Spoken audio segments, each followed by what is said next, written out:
Hello, everyone. I'm Anupam Mitra. I'm a postdoc in the Applied Computing for Scientific Discovery group here at LBL. And I'm excited to tell you about estimating dynamical correlations in quantum many-body systems through analog quantum simulation. That's a huge title. There's a lot going on here, so I'll break it up step by step. But first, let me tell you about something which we all care about every day. We really care about storing information and retrieving it. So here on the top right, I have a picture of a hard drive. It's one of my own hard drives, not functional right now. And the question which I have is, how would quantum mechanics affect the transmission of magnetic signals in this hard disk? And this is exponentially hard to calculate from first principles because the number of variables grows exponentially large. And what I'll try to do is try to simulate this with analog quantum experiments.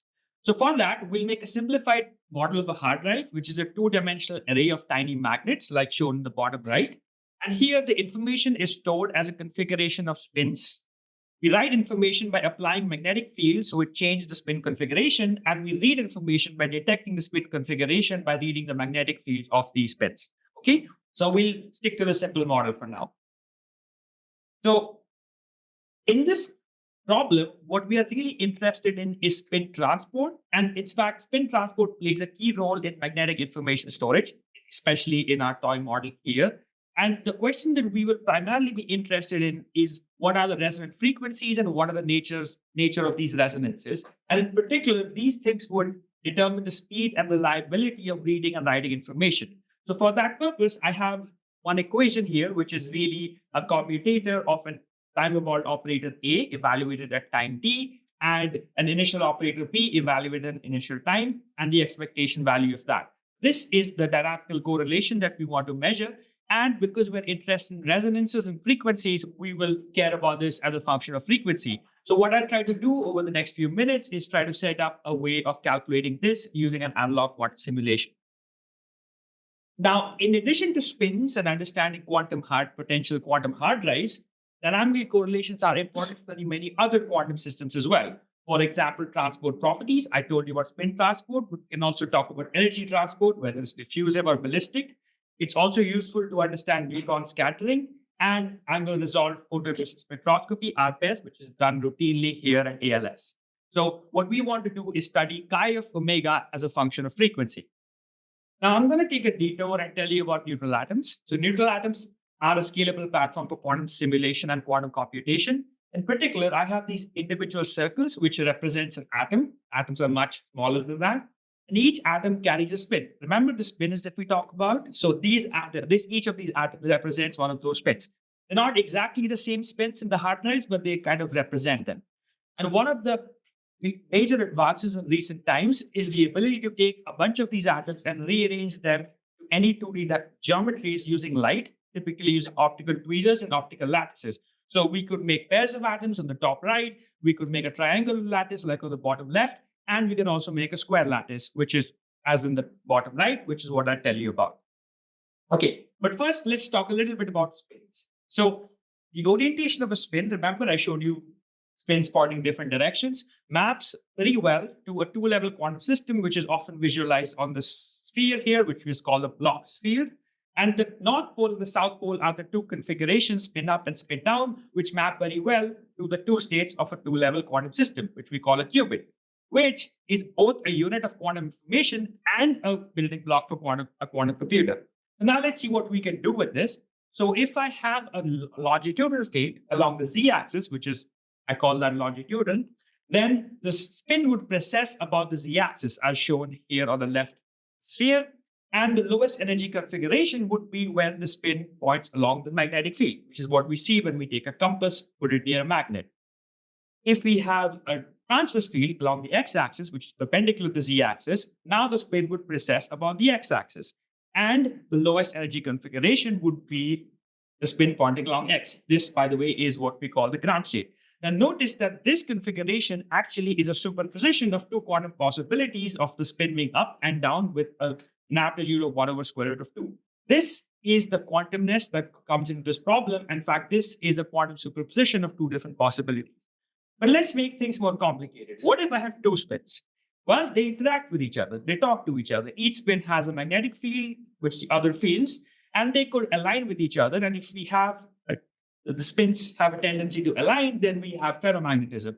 In this case, the lowest energy configuration or the ground state is when both spins point along the same direction.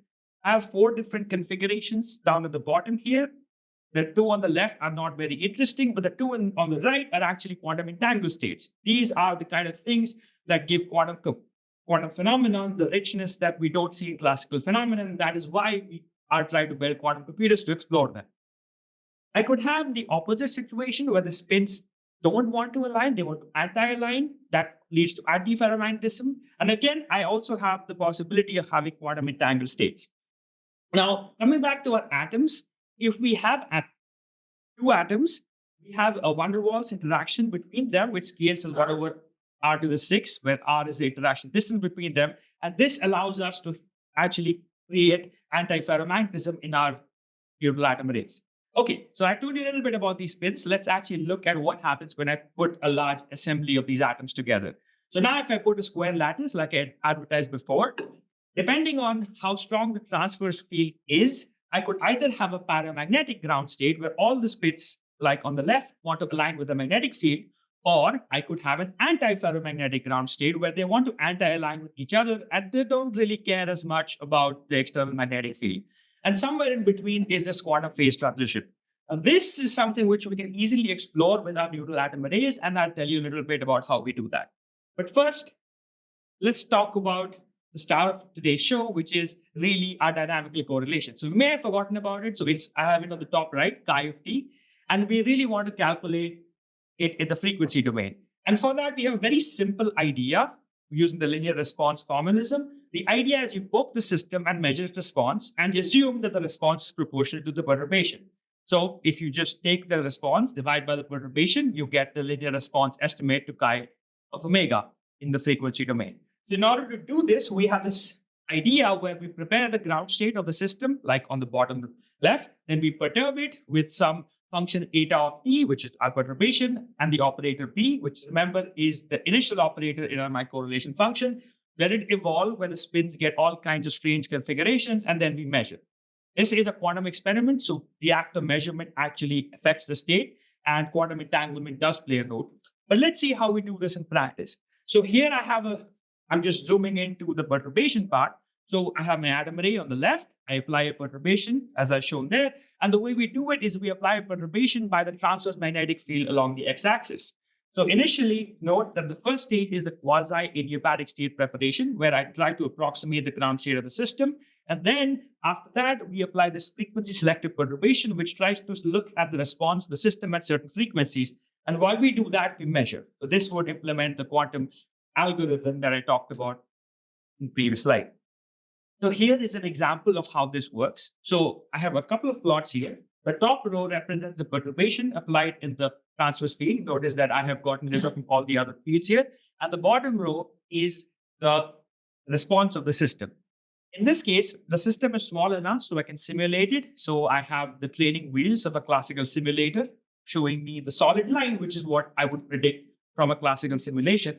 However, the markers, it's the circle markers, are actually the experimental data, which is showing us that we do see the response that we expect on a very, very, very, very noisy quantum simulator.